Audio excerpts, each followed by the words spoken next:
Good to see you. We're going to give this a few minutes while people join. So I'm going to wait like another minute or so, let you enjoy the jam while waiting for more people to join in. Happy Wednesday.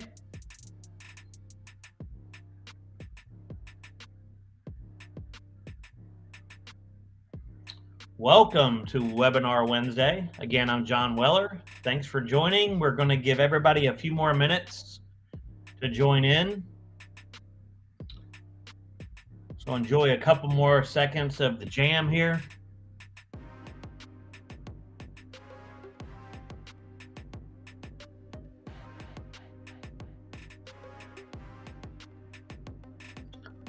I see the YouTube crowd just joined. We're going to be doing this every single Wednesday with a different topic, different member of the Broadloom team, touching on different things that can help grow your business, give you a different perspective about the way you're looking at the industry, give you insights, data, anything we think can help you grow your business. So every single Wednesday, we're calling it Webinar Wednesday. And I'm happy to be kicking this off today with you guys. So I'm going to wait about 15 more seconds and then we're going to start going.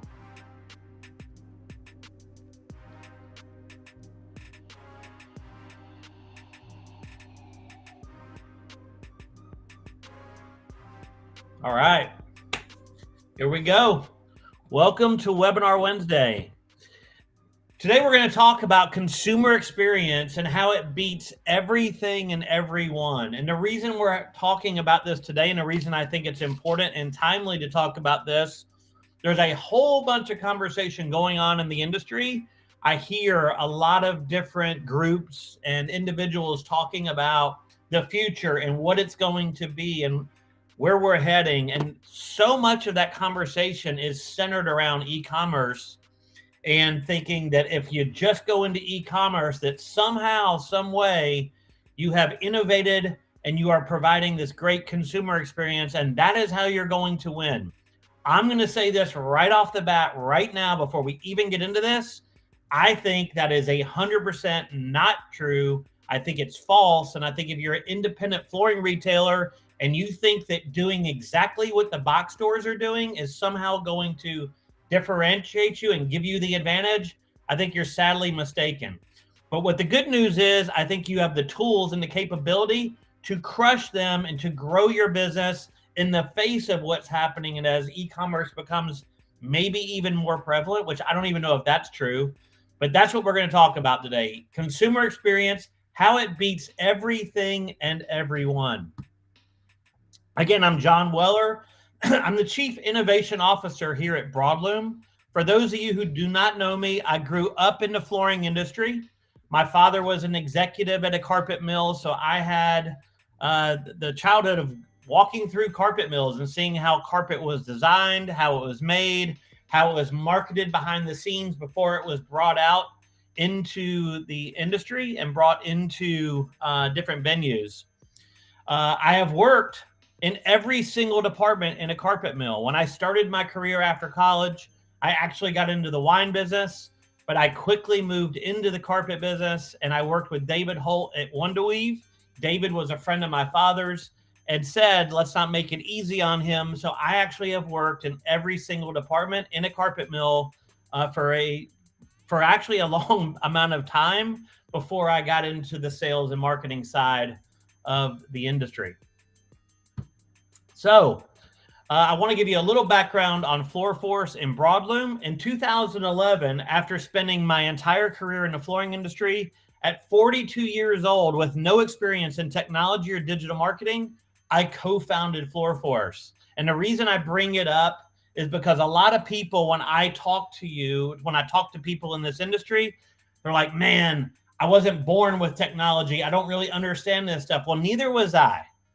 Okay. And today I work for the largest technology company in the industry. I helped start this company, and I knew that the future depended on me understanding and learning this. so does yours. And so you should spend the time, take that time to actually learn it and quit telling people you don't understand it or you weren't born with it. Nobody was. Most people weren't that are over 30 years old. So learn it. It's part of what you have to do. Your customers are already there. In 2018, we had grown the company.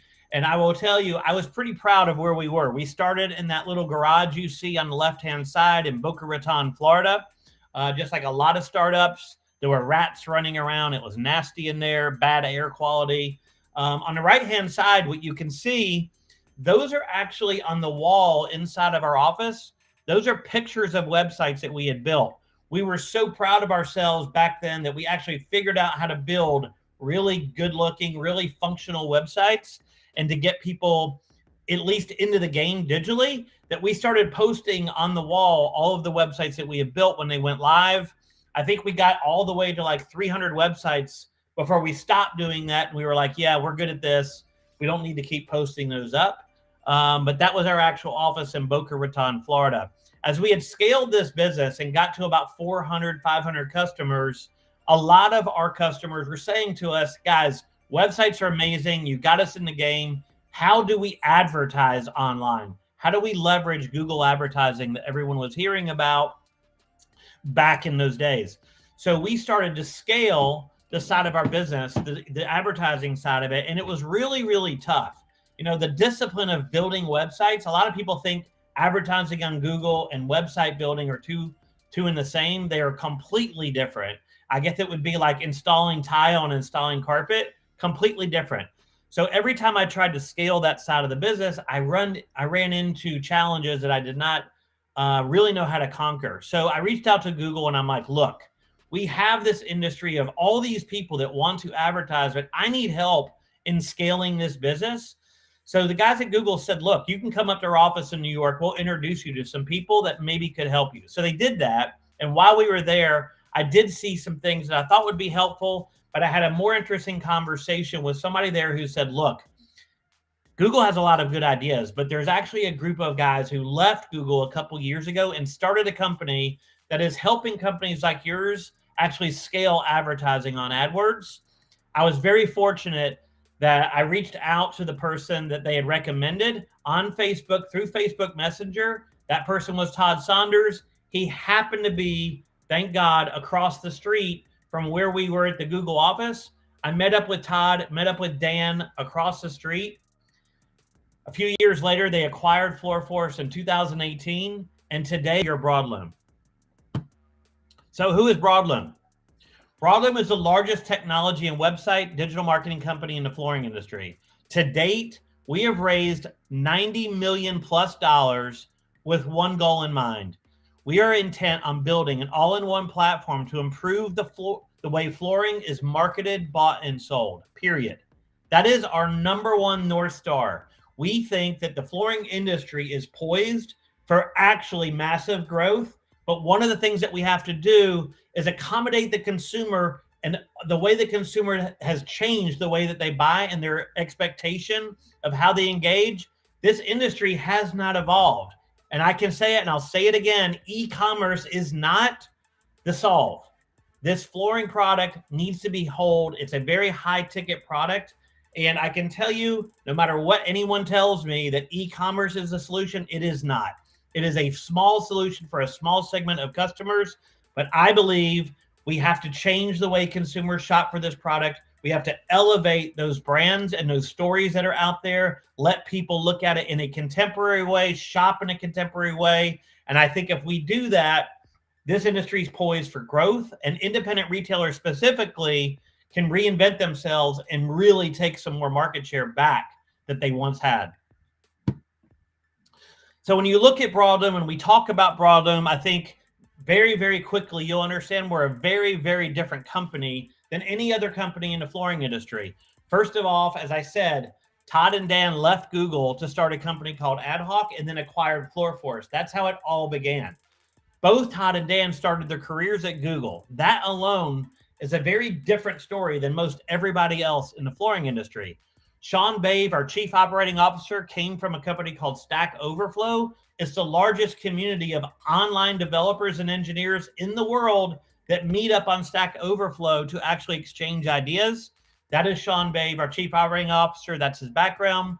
Dimitar Alexandrov came from lendingtree.com, and before that, dealer.com. So consumer financing, and actually the largest agency in the automobile sector that does websites and digital marketing. I'm John Weller, already introduced myself. And the newest member of our executive team is Bobby Choi, our Chief Technology Officer. Bobby came to us from Microsoft.com, where he was on the Xbox team and part of the head of technology. So if you look at just the executive team of our company, you see this very, very different type of makeup of people that is not typical in the flooring industry. We also have within our membership, our management, we have people from advertising, we have people from flooring, we have people from AdRoll, which is another ad tech company. So again, a very, very different group of people, all focused on making buying flooring easier for the consumer and providing the tools to the retailers and the manufacturers to actually make that consumer experience a real thing. So part of this is building the team. And as you can see, the team is very different. We also need these tools to pull all these things together to create this user experience and this all-in-one platform. So it started with FloorForce. We then acquired Creating Your Space, which FloorForce and Creating Your Space were competitors for many, many years. Now we're on the same team. Bridgeway Interactive is a division of our company that works in the builder industry. FlooringStores.com is a consumer advocacy site that is part of our ecosystem today. Rollmaster, many of you know, is an accounting and ERP software company that we have acquired. Retail Lead Management is a CRM that Jason Goldberg, one of the largest retailers in the United States, built for himself to take his company from 10 million to now $175 million in business. We've acquired that recently. And VisualMind was a visualization and augmented reality company that we bought in the UK, because we believe that all of these things combined with augmented reality is how we're going to create for you and with you the consumer experience that will actually win in the future and pull this all together. So congratulations, you made it to the future. I have been saying since we started FloorForce back in the day, the future is coming and you better prepare. Well, I can tell you unequivocally right now, you made it. We're here. The future is here. We can no longer get ready for it. Now you're in it. What are you going to do? And what do I mean by that? So what do I mean by that? The adoption of technology is no longer a choice. It's just how we do things. Many of us wake up in the morning and we're using all these things that are actually software and technology built by companies like ours, but you don't even think about it. Today we're on Zoom. I'm coming to you from Zoom. It's being pushed out on YouTube, Facebook, LinkedIn. But again, we're leveraging a technology company called Zoom to pull this off and be sitting here today. Think about the way that you fill prescriptions. I fill all my prescriptions on the Walgreens app. It tells me the prescription is filled. I can go pick it up. It tells me how long the wait's going to be. I don't even think about that, but I've been doing that now for probably 5 years, and it's amazingly convenient. Think about email. All of us are using email. Well, that's a technology that we're all using. We've been using it for a long time. It's how we communicate. We don't even think about it today.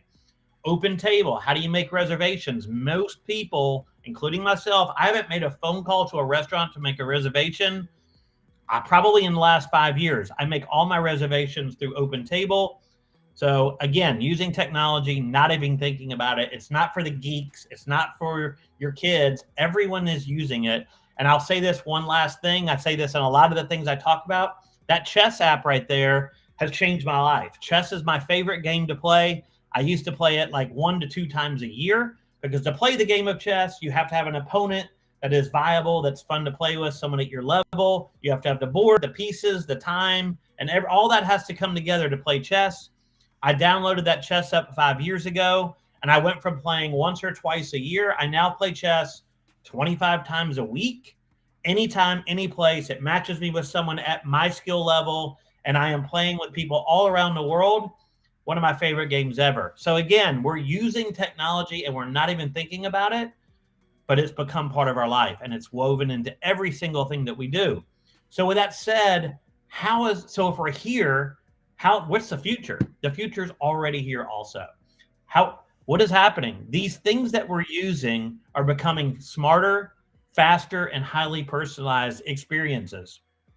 What do I mean by that? Well, anyone who's using Gmail will notice as you start writing an email, it'll finish your sentences for you, right? That is done with machine learning and artificial intelligence that understands probably the intent that you have and will give you suggestions to make things easier. We go on to IKEA today and it says, look at the sofa in your room, or you go to a site that sells artwork. Look at that artwork, or area rugs. Look at this area rug in your room. These are things that before people's minds would be blown if they saw it. Today, it's just part of the experience. It's actually part of the expectations, and consumers are becoming more and more used to these things and actually expecting these things, okay? So that's where we are today. Okay, so part of user experience is not just technology, okay? I'm not just going to tell you need to buy a bunch of software or change the way change the tools you're using if you want to increase or work on your user experience. This is something that I think is really interesting. Curation is considered user experience. A curated group of products is actually tailoring it to improve the consumer experience of shopping for a certain type of thing. This was an experiment that was done by Stanford University at a very populated and very popular grocery store near Stanford University. This is a really interesting study that was done. They took a table, they put 24 choices of jam on the table right when you walk in the front door, and they put an expert behind that selection of jam, and they said, they didn't say anything. They had it there. As you can see from what it says here, 60% of the shoppers who walked in the store, so that would be 600 people out of the 1,000, actually engaged with that expert behind the desk to ask questions and learn about the jams that were being presented. 3% of those people actually bought the jam. So then they waited. They stuck a table in the same exact spot in the same exact store, and the next 1,000 people that walked in, 40% of those people went to that. The difference being in the two studies, there were only 6 choices of jam in the second offering on the table.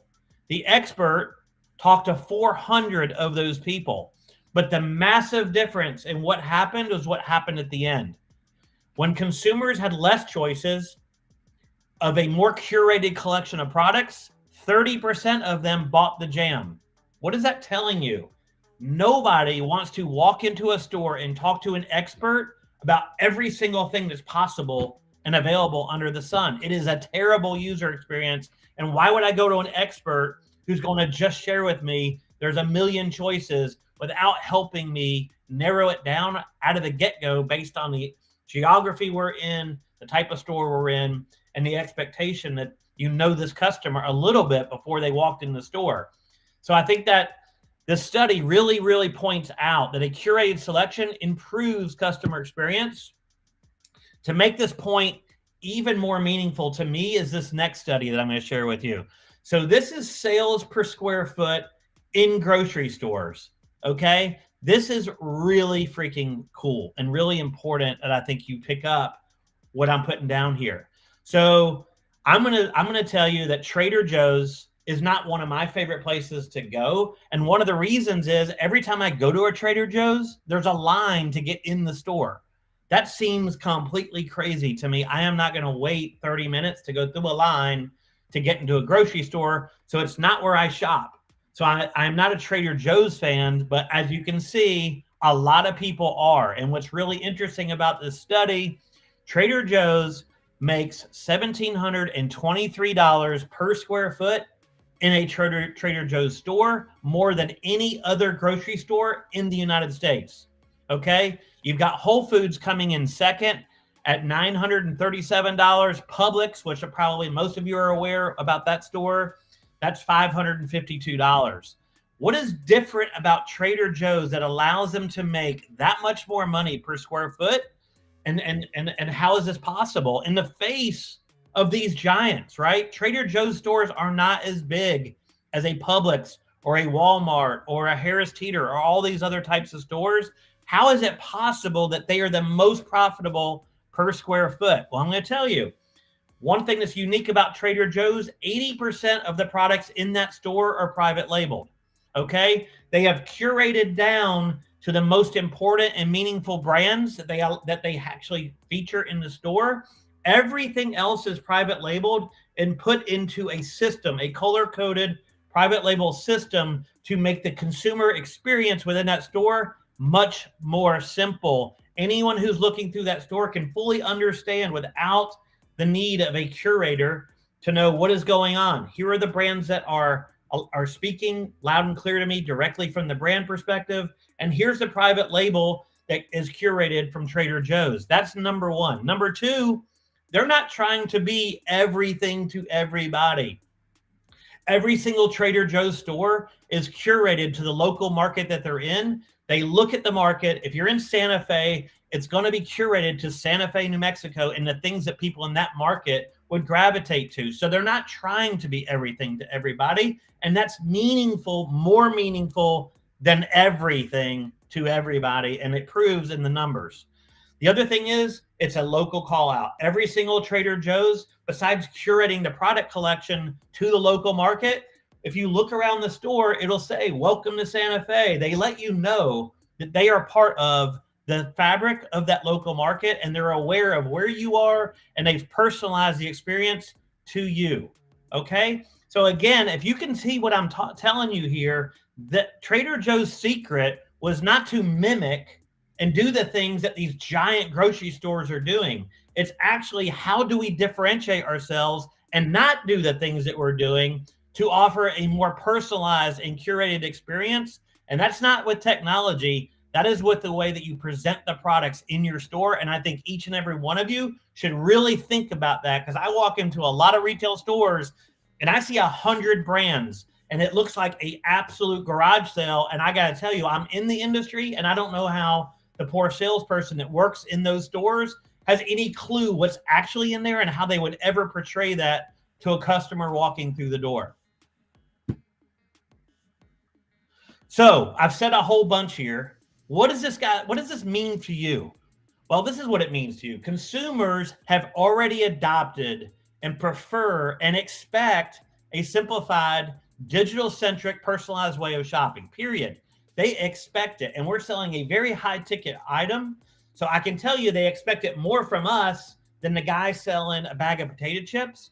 But a lot of these industries have far surpassed what we're doing in flooring. So we have to catch up if we want to earn these people's money. And I think we have an opportunity to do that with what we're showing you here.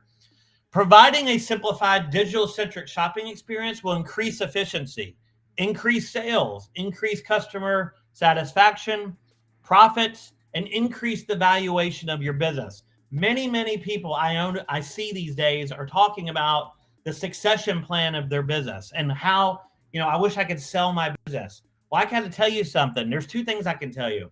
Number one, if you don't have a business that would appeal to somebody who's savvy and is saying, how do I take the foundation they have here and grow it?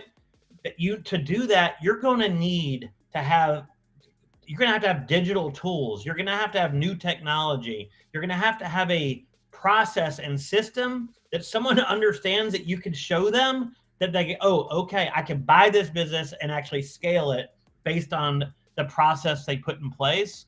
Doing that correctly will increase the valuation of your business and give you that opportunity down the road. And let's face it, not providing these type of user experiences in a contemporary way will lead to extinction, period. All of us know these brands, Sears, Blockbuster, Circuit City, Toys R Us. Everyone thought they were untouchable. They were the giants in each one of their respective places, and everyone thought this is where these guys are untouchable. Well, guess what? These guys are no longer here. Nobody's untouchable. The consumer is the person who's shifting, and when they shift, it's over, and it's over fast. The good news is nobody is supplying a real contemporary experience yet in the flooring industry, and the opportunity is still there for the taking. So at Broadloom, we've been working behind the scenes to do two things: to build software and technology and to acquire companies to start putting together a consumer experience that we can help our retailers actually pull off a better user experience. So today, this is a user experience that we are helping some flooring retailers deliver as we're sitting here having this meeting. So what does this look like in practice? So you start with digital advertising, right? You send out advertising on Facebook, on Google, on Instagram. You bring those people with all of those links going back to your website. On the websites, we have augmented reality. So a consumer today is going through a product catalog. They can then visualize a product. What we've learned through a lot of research is 80% of consumers today prefer text messaging over making a phone call. That's 80%. I want to repeat that. 80% of consumers today prefer to text message a retail store to communicate versus making phone calls. So if you are still relying on people to look at your website and make a phone call and you are not connecting them via text message, you're pissing off 80% of your customers who would prefer to do it a different way. Maybe you ought to think about that. So we have web to text messaging on our websites today. We are now launching online sample ordering, allowing consumers to actually order samples from the website to be fulfilled by the manufacturer or distributor and sent directly to this consumer. It's something that we have initiated earlier in the year, and it is working extremely well. Personalized marketing automation, what does that mean? It means when someone orders a sample, it's telling them, sample was ordered, here's your tracking number, it will be delivered tomorrow. Also allowing the retail salesperson to know the sample will be delivered tomorrow that was ordered on your website. These are all conveniences and things that consumers expect today, and we're now building them into our solutions. And then in-store experience with visualization. We have built an in-store visualizer to allow consumers who don't come through the web, or even if they do, to come to your store with images of the rooms they want to decorate. And in your store, they can actually visualize the rooms of their house with the products that you carry in your store right there in front of them, so they don't have to drive home with your samples to see what that would look like. So we've prepared a video, and I want to show you guys what it looks like when these things are done in practice. So meet Tara.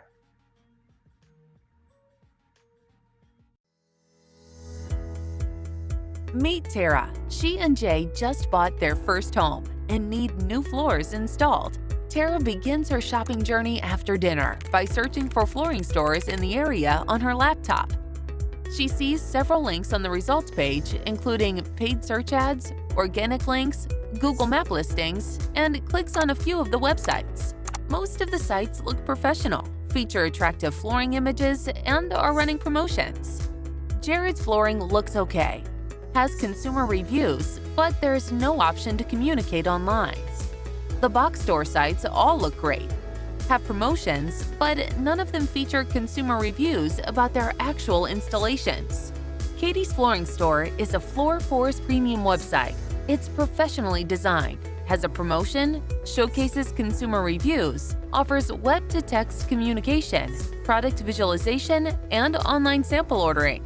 Tara spends time on 12 different websites during her initial search. Jared's flooring is really close to her home and has good reviews. However, because it is after store hours and they do not have a chat feature or a product catalog on their website, she decides to continue her online search. Tara returns to Katie's Flooring Store's website. As she begins looking at products, she sees the See in My Room button and Order a Sample button on many of the products she is interested in. Tara is amazed that she can see the products in her actual rooms. She excitedly shows her husband, Jay, who faints when she shows him this technology. Since Tara and Jay both work, Tara is excited that she can shop for products, see them in the rooms she is decorating, and order samples all without taking time off or needing someone to take care of her children. At this point, Tara has decided it is much easier to shop with Katie's Flooring Store and has decided not to call Jared's store. Tara and Jay love their new floors. Once their invoice was paid, they received an automated thank you letter and a request for an online review. Happily, they leave their review on Google. Once published, the Floor Force system automatically pushes it to the review feed on Katie's flooring website. Because Katie's Flooring Store uses a Floor Force premium website, she has simplified the shopping experience for her customers. At the same time, she's empowered her sales staff to be more efficient and professional while delivering an incredible consumer experience. Katie's Flooring Store is now closing more sales and generating more referrals than ever before.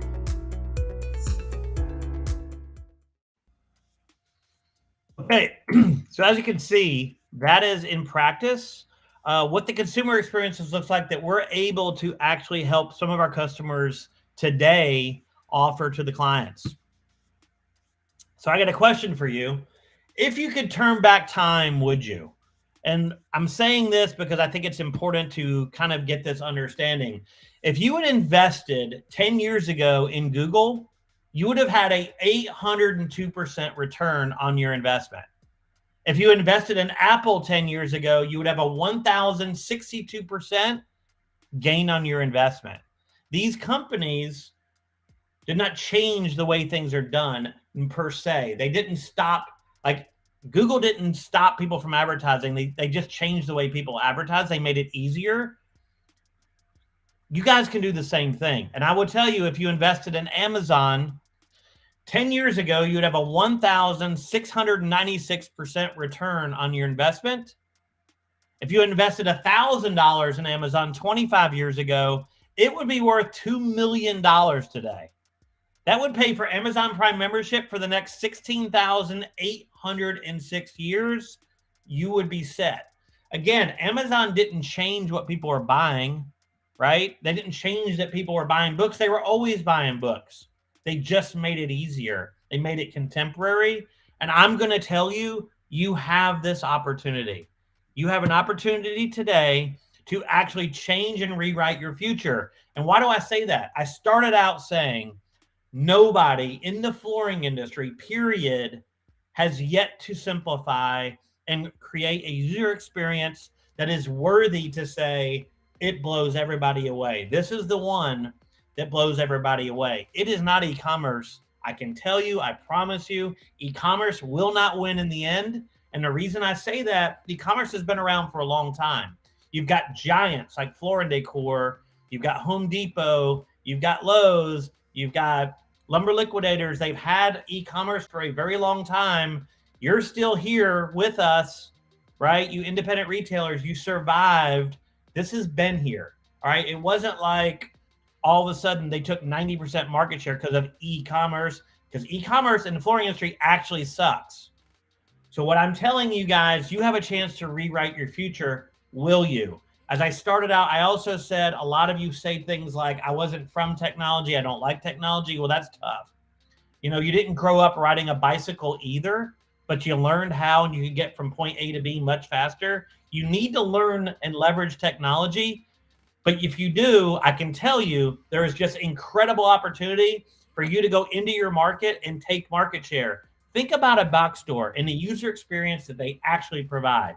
You walk into a box store, you sit there in the flooring section hoping somebody shows up, you push a button, and possibly somebody from the hammer department or the lumber department will show up to actually talk to you about flooring. It's already a terrible experience. And all the way through to the installation, none of it is better than a curated experience by an independent retailer with visualization, a boutique collection of products that you can talk about that is actually a better product with a consultant who lives in the local market, who is a neighbor to the person that is actually shopping. There's no chance that e-commerce beats that if you can do that at scale. So guys, I really enjoyed talking to you today. I would love to have this conversation one-on-one with anybody. I know there's members of our team. We all are working on the same things. We have the same information. Would love to talk to you about how we can help you. So I want to open this up to questions about what we talked about today. Thanks again. So first question, do you have a list of manufacturers and distributors that are working with you on digital solutions? I we have a list, obviously. I mean, our company works with almost every single manufacturer in the flooring industry. But to the point of that question, there are manufacturers that are stepping up and stepping out and saying, you know what, we have to be the one to help our dealer provide a user experience and a digital solution to promote our products and brand. A lot of those manufacturers are some of the largest. I can name Mohawk, has the Omnify program. I can tell you that they've poured a lot of resources into that program. It is basically allows a dealer to set their website up and have Mohawk content pumping into it to help as a cooperative to actually brand your store and the Mohawk brand and leverage that into the local market.